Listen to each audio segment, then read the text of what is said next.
राम राम साथियों, कैसे हैं आप? हम भी अच्छे हैं और आप सभी का स्वागत है मेरे चैनल ज़िंदगी 60 के बाद में। ईश्वर से यही प्रार्थना है कि आप सब चिंता मुक्त और सुखी संतुष्ट जीवन जिएं। आज चर्चा करते हैं एक बहुत बढ़ती हुई गंभीर समस्या पर। आइए, आप सभी का स्वागत है मेरे चैनल ज़िंदगी 60 के बाद में। और ये समस्या जो है आज एक विकराल रूप लेती जा रही है। और इस समस्या की शुरुआत तो आज से कई साल पहले हो चुकी थी, पहले भी थी लेकिन कोविड के टाइम से काफ़ी बढ़ गई थी। और ये है ज़िंदगी का बार बार जीरो पर आ जाना। ये समस्या या दुखी जॉब वालों के मन में तो हर पल, हर घंटे, हर दिन लगी रहती है और व्यापारियों के मन में भी अप डाउन की चिंता लगी रहती है। तो हमने ये अपनी ज़िंदगी में व्यापारी वाली ज़िंदगी भी जी है और जॉब वाली ज़िंदगी भी अब बेटे के साथ जी रहे हैं। मेरे ससुर जी की भी जॉब थी, हम लोगों ने बिज़नेस किया, बेटा जॉब कर रहा है। तो ये जो होता है ना अप डाउन, ये सब में होता है। लेकिन सर पर तलवार लटकना ये प्राइवेट जॉब वालों के संग बहुत ज़्यादा है। आजकल तो हर वक्त कोई ना कोई नई खबर आती रहती है और कभी किसी की जॉब चली जाती, कभी किसी की चली जाती है, कोई गारंटी नहीं है। सबको तो गवर्नमेंट जॉब मिलती नहीं है और ना पेंशन का वो रहता है।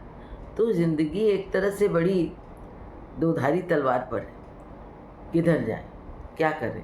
और आजकल के बच्चों का टेंशन जो है देख के बहुत तकलीफ़ होती है कि कहाँ पहले ये होता था, अरे नौकरी वाले एकदम निश्चिंत हैं, लेकिन अब ऐसा नहीं होता है। नौकरी और व्यापार सब ईश्वर की कृपा पर टिकी हुई है। तो हमें हर पल ये तैयारी रखनी चाहिए अपनी कि अगर भगवान न करे कभी हम अर्श से फर्श पर आ जाएं तो क्या करें। तो आज इसी पर चिंतन करते हैं, चिंता मुक्त होने की कोशिश करिए और हर पॉइंट को अच्छे से सुनिए। और ये सिर्फ जॉब वाले या व्यापारियों के लिए नहीं है, ये हम सबकी ज़िंदगी से जुड़ी हुए पॉइंट है। ये नहीं है कि ये सिर्फ पैसे से रिलेटेड है। हम सबको कभी ना कभी कोई ना कोई झटका लगता है जिससे कि हम एक बार को महसूस होता है मेरा तो कुछ भी नहीं है, मेरा तो सब खत्म हो गया, ऐसा मेरे साथ ही क्यों हुआ। तो ऐसा नहीं है कि सिर्फ हम ही हैं, हमने कॉपीराइट कर लिया है गम के ऊपर, ऐसा नहीं है। अपना देखोगे तो बहुत गम है, दूसरों का देखोगे तो कम है। तो सबसे पहले तो हमें ईश्वर पर भरोसा करना चाहिए कि जो वो करेंगे वो हमारे लिए अच्छा ही होगा। आज एक बार को हमारा हाथ खाली होगा, लेकिन जब हाथ खाली होगा तभी तो उसमें ईश्वर कुछ देंगे, भरेंगे। तो पॉजिटिविटी के साथ हमेशा रहिए।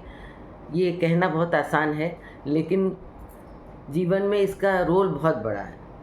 आसान काम आसानी से हो जाता है लेकिन मुश्किल में मुश्किल काम ही करने पड़ते हैं। आपको हिम्मत, हौसला बना के रखना होता है और इसमें सबसे बड़ा साथ हमारे आपके परिवार का होता है।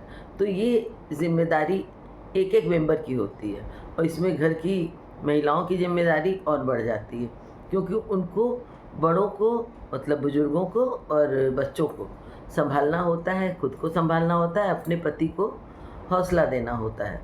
तो महिलाओं से मेरा आग्रह है, और ये खाली आग्रह नहीं है, हम लोगों ने ये ज़िंदगी जी हुई है और व्यापार में अक्सर ऐसा होता है हर 5 साल पर अप डाउन होता रहता है, डाउनफॉल होता रहता है।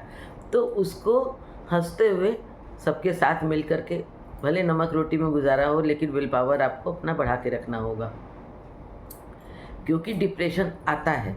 एक को अगर डिप्रेशन हो तो दूसरे को हौसला बना के रखना होगा। एक तो सबसे बड़ा माइनस पॉइंट है कि अब छोटे-छोटे परिवार हैं, बच्चे अलग रहते हैं, बहुत कुछ अपने माता-पिता से शेयर नहीं करते हैं, तो उसमें माता-पिता कुछ करना चाह के भी नहीं कर पाते हैं। तो सबसे पहले तो अपने मन की बातें शेयर करना बहुत ज़रूरी है। आजकल जो बड़े-बड़े केसेस हो रहे हैं, किसी ने सुसाइड कर ली, किसी ने कुछ कर लिया, इसका बहुत बड़ा कारण है कि आप अपने आस-पास अपनों का साथ बना के नहीं रखते हैं। सबसे पहले तो शेयरिंग ज़रूरी है इमोशंस की, परिवार में टाइम बाँटना ज़रूरी है। आप टाइम बाँटेंगे तब लोग आपका गम बाँटेंगे। खाली खुशियों के लिए परिवार नहीं होता है, और उसमें बच्चों का भी बहुत बड़ा रोल होता है। बच्चों को ये सिखाइए कि खाली कमाई से ही पैसा नहीं आता है, बचत से भी पैसा बढ़ता है। तो हम लोग कुछ पॉइंट्स पे बात करते हैं।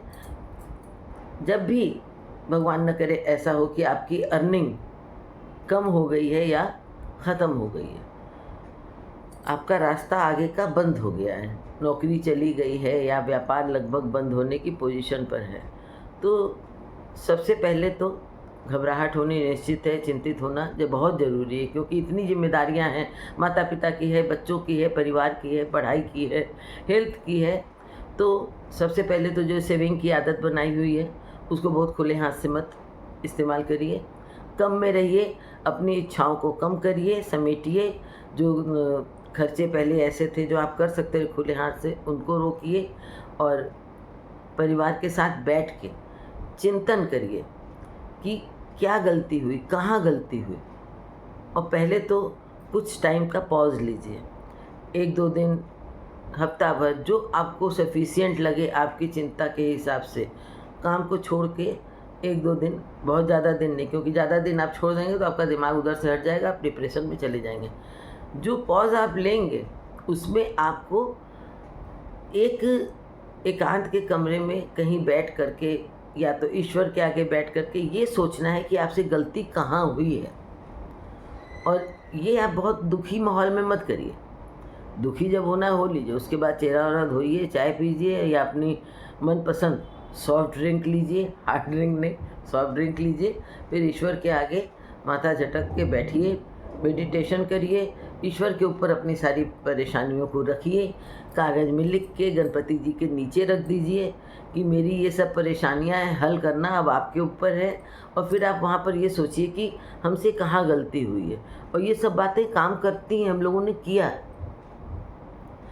फिर उसके बाद आप कोई और प्लान बनाइए, एक ऐसा प्लान बनाइए जिसमें अपने पेरेंट्स का अनुभव अगर हो तो वो लीजिए, या किसी अनुभवी जिस पर आपका, जो आपका विश्वसनीय हो, उससे कोई सलाह लीजिए और छोटे छोटे टारगेट बनाइए।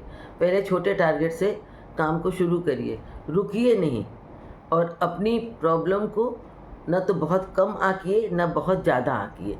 अगर कभी आप किसी से अपनी प्रॉब्लम शेयर करते हैं, सामने वाला अगर ये कहता है कि अरे मेरा तो इससे भी बड़ा हो गया, ये हो गया, वो हो गया, तो आप उसकी बात को एकदम अवॉइड मत करिए। ये मत सोचिए कि वो सुना रहा है, हो सकता है वो आपको हौसला बढ़ा रहा हो कि मेरे संग भी ऐसा हुआ था लेकिन आज हम बाहर निकल कर आए हैं। तो छोटे छोटे टारगेट बना के उसको अचीव करिए, फिर धीरे धीरे बड़ा करिए। और परिवार से पूरे, ये मेरा निवेदन है कि आप उस समय में सबसे बड़ा पिलर साबित होंगे। और एक चीज़ और ध्यान रखिएगा कि कोई भी आपका काम छीन सकता है, आपके काम का हुनर नहीं छीन सकता है। तो हमेशा अपने हुनर पर विश्वास रखिए, और जब आप काम करेंगे तभी आपका वो विल पावर जो गया है वो वापस आएगा। आप ये मत सोचिए कि हम बैठे हैं, ईश्वर आकर के कुछ शुरू करा देंगे या कोई आके मुंह में निवाला दे देगा, तो ऐसा नहीं होता। हाथ पर हाथ रखने से कुछ भी प्रॉब्लम सॉल्व नहीं होती, बढ़ जाती है। तो आपको फिर से अपने को खड़ा करना होगा, खुद खड़ा करना होगा।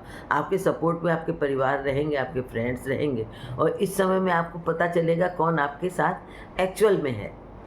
क्योंकि जो लोग परेशानी में साथ छोड़ते हैं उनके ऊपर आप ध्यान मत दीजिएगा आगे, क्योंकि जब आपका अच्छा समय आएगा तो वही लोग आपके पास वापस आएंगे कि हमें तो पता था तुम कर लोगे। लेकिन आपको ये पता होना चाहिए कि ये बस सुख के साथी हैं। तो ईश्वर पर विश्वास रखें, अपने हुनर पर विश्वास रखें, और फिर से छोटे छोटे टारगेट बना करके आप अपने काम में सुधार करें, अपनी गलतियों को मानें और सुधार करें। ये नहीं कि हमारी कोई गलती ही नहीं थी, सब भाग्य का दोष है, ऐसा कुछ नहीं होता। इंसान अपनी मेहनत से अपने भाग्य को बदलने की ताकत रखता है, क्योंकि नसीब भी मेहनत से ही प्राप्त होता है। आप मेहनत नहीं करेंगे तो आपका भाग्य भी चला जाएगा। आपके भाग्य में जो होगा, देखिए कहा है ना किसी ने कि कोशिश करने वालों से जो बच जाता है वही इंतज़ार करने वालों को मिलता है। आप जब कोशिश करेंगे, आप सबसे पहले पहुंचेंगे, तो आप जो ले लेंगे, तो जो इंतज़ार कर रहे हो उनके हिस्से में वही थोड़ा सा बचेगा। तो कभी भी अपने ऊपर अविश्वास न करें, ऊपर वाले पर अविश्वास न करें, ओवर कॉन्फिडेंट न हो। फिर से शुरुआत करें, क्योंकि ज़िंदगी ऐसी ही है। ज़िंदगी में बहुत कुछ, सब कुछ स्थायी नहीं है, बस जीवन और मरण 2 परमानेंट है कि होना ही होना है, निश्चित है वो। लेकिन बाकी सब चीज़ें अनिश्चित हैं। हम लोग कोई अंबानी के परिवार के नहीं हैं या अडानी के परिवार के नहीं हैं। हम लोग मिडिल क्लास के लोग हैं। रोज़ कुछ ना कुछ पंगा होता रहता है। एंजॉय करिए ज़िंदगी में और आगे बढ़िए, लेकिन विल पावर के साथ। ये वीडियो चाहे तो बहुत लंबा हो सकता है, लेकिन मेरी आप सबसे ये प्रार्थना है कि ज़िंदगी में हमेशा ये कहें कि मैं ये कर सकता हूँ, मैं ये करूँगा ही करूँगा। और परिवार से ये प्रार्थना है कि बार बार पॉजिटिविटी ही घोल घोल के पिलाएं कि मेरा बेटा ये सब कर लेगा, मेरी बेटी कर लेगी, मेरी बहू कर लेगी, मेरा परिवार बहुत स्ट्रांग है, सब मिलके सब कुछ कर लेंगे, क्योंकि कुछ भी असंभव नहीं है। All the best.